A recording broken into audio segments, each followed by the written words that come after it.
Hello everybody. तो आज की इस वीडियो के अंदर जो हमें डिस्कस करना है वो नीट की 2019 की ये प्रॉब्लम है। तो इसको आज डिस्कस करेंगे। और इससे पिछली वीडियो के अंदर हमने डिस्कस किया था एक क्वेश्चन, और आज हम दूसरा, और इसमें टॉपिक भी अलग है और ये सब्जेक्ट भी वहाँ पर अलग हो जाता है।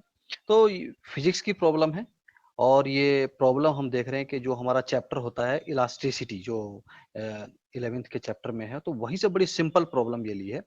देखने में तो बड़ा कॉम्प्लिकेटेड क्वेश्चन लग रहा है, लेकिन पिछले क्वेश्चन की तरह ये भी एक सेकंड ही देख के ही, अगर हमारी प्रैक्टिस अच्छी है क्वेश्चंस की, तो हम देख कर ही इसको बता सकते हैं कि कौन सा इसका आंसर सही होगा। और इसका हम डिटेल से भी समझेंगे, इसका कॉन्सेप्ट भी समझेंगे कि ये क्वेश्चन कैसे होता है, आंसर कैसे आता है और सही आंसर इसका क्या है। यानी कि इसको शॉर्ट, अगर ये तो सीधा सीधा फॉर्मूला ही दिया है जो हमें समझना है बस, और हमें याद भी होना चाहिए। अगर हमें कॉन्सेप्ट ये याद है तो सीधा हम फॉर्मूला इसमें लगा सकते हैं, बिल्कुल 2 सेकंड भी हमें नहीं लगेंगी। क्वेश्चन को पढ़ लेते हैं।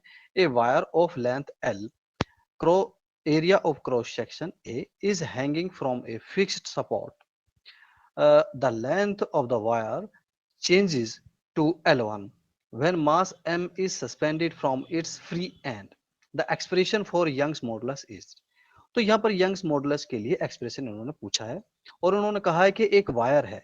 मान लेते हैं कि ये एक वायर है। यहाँ पर मैं इसको वायर को ऐसा बना देता हूँ, थोड़ा सा वायर को, ये इसका क्रॉस सेक्शनल एरिया हम इसको समझ लेंगे। और एक ये रिजिड सपोर्ट से यहाँ पर ये एक तरीके से ये अटैच है। और इसका जो ये क्रॉस सेक्शनल एरिया उसने बताया है, वो ए यहाँ पर उसने क्रॉस सेक्शनल एरिया बताया है। और जो इसकी इनिशियल लेंथ वो है इस वायर की, वो कैपिटल एल इसने बताई है। और उसने कहा है कि इस वायर को जब इस पर मास हम एम मास इस पर हैंग कर देते हैं, ये कैपिटल एम मास उसने कहा है कि जब इस पर हम एम मास हैंग कर देते हैं, तो जो इसकी लेंथ है वो एक तरीके से L1, जो इसकी लेंथ है वहां तक वो खिंच जाती है। यानी कि अब नई लेंथ यहां से यहां तक जो हो जाएगी, वो एक तरीके से L1 ये हो जाएगी।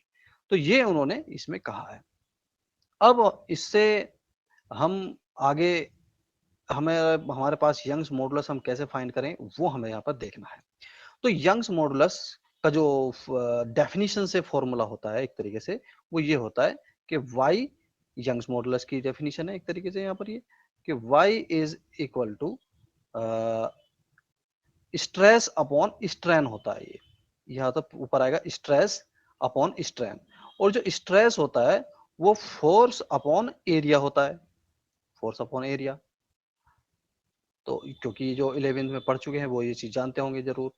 और जो स्ट्रेन होता है वो होती है चेंज इन लेंथ, जो वायर पे हमने फोर्स लगाया या मास लटकाया, चेंज इन लेंथ अपॉन उसकी ओरिजिनल लेंथ। तो ये क्या हुआ, स्ट्रेस होता है फोर्स अपॉन एरिया, और नीचे क्या होता है, स्ट्रेन होता है change in length upon original length. तो ये फॉर्मूला अगर हमें पता है यंग्स मॉडुलस का, तो हम इसमें आंसर सीधे सीधे पहुंच जाएंगे। अब देखिए यहाँ से आगे बिल्कुल कुछ काम नहीं बचा है हमारा। अब इसमें जो चेंज इन लेंथ हुई है, यहाँ से अगर हम देखें, यहाँ से जो चेंज इन लेंथ हुई है, तो वो क्या होगी कि लेंथ को उसने कहां से कहां तक कर दिया है। लेंथ को उसने उसने ये कहा है कि हिंदी में भी इसको हम पढ़ लेते हैं। अनुप्रस्थ काट का क्षेत्रफल ए है उसका, उस तथा लंबाई एल का कोई तार किसी स्थायी टेक से लटका है। इस तार के मुक्त सिरे से किसी द्रव्यमान एम को निलंबित करने पर इसकी लंबाई L1 हो जाती है। इसकी लंबाई L1 हो गई, तो चेंज इन लेंथ कितना आया। चेंज इन लेंथ ये होगा जो उसकी बढ़ी हुई लेंथ है, और जो पहली लेंथ थी उसको हम घटा दें, तो ये चेंज इन लेंथ हमारा निकल आता है। तो ये चीजें हमें यहाँ पर पुट करनी है। और जब हम ये पुट यहाँ पर करेंगे तो ये कैपिटल एल तो ऊपर पहुंच जाएगा, और जो एफ यहाँ पर फोर्स है, वो यहाँ पर जो mg है ये वाला काम करेगा, भार mg। एक तरीके से फोर्स, ये भार mg के इक्विवेलेंट यहाँ पर होगा। तो यहाँ पर ये mg यहाँ पर आ जाएगा। तो यहाँ mg, और इसकी साथ में जो ये नीचे वाला है, क्योंकि इसकी मल्टीप्लाई तो ऊपर जाएगी, तो ये mgl हो जाएगा। अब देख रहे हैं कि इतने से ही अगर हमें पता चल जाता है कि ऊपर एक तरीके से ये mgl आया है। l क्योंकि उसकी इनिशियल लेंथ है। तो अब हम इसमें देख लेते हैं कि जो L1, देखो ये भी, ये भी L तो L1 दे दिया, ये भी नहीं होगा, ये भी नहीं होगा। अब बात आती है ये होगा या ये होगा। इनके तीसरे और चौथे आंसर में से अब हमें ढूंढना है। तो अब ये देखते हैं कि यहाँ पर जो एरिया है एरिया तो ऐसे ही रख लेंगे क्योंकि सारे आंसर में एरिया उसने ऐसे ही दिया हुआ है।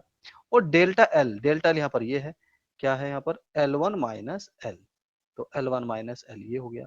अब इससे अगर हम आंसर पहचाने तो हमारा चौथा आंसर यहाँ पर बन जाता है। तो इस प्रकार हम इस क्वेश्चन को यहाँ से हल कर सकते हैं और बहुत ही सिंपल ये क्वेश्चन है।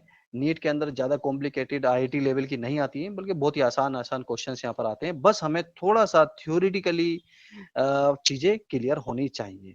तो यंग्स मॉडुलस की यूनिट भी अगर हमसे कहें तो यूनिट क्या होगी, क्योंकि स्ट्रेन की तो कोई यूनिट यहाँ पर नहीं होती है, स्ट्रेस की यूनिट ही हमारी यंग्स मॉडुलस की यूनिट होगी। Force upon area means Newton पर मीटर स्क्वायर इसकी यहाँ से यूनिट इसकी हो जाती है। और यहाँ से इसका डायमेंशनल फॉर्मूला भी निकाल सकते हैं। तो बहुत सारी चीजें हम इसकी यहाँ से कैलकुलेट कर सकते हैं। तो ये एक यंग्स मॉडुलस से प्रॉब्लम यहाँ पर आई थी 2019 में, जो मैंने आप लोगों के साथ डिस्कस करी। आई होप आप लोगों को यहाँ पर समझ में आया होगा। कल एक नई प्रॉब्लम के साथ हम आपके साथ होंगे। तो तब तक के लिए थैंक यू, जय हिंद।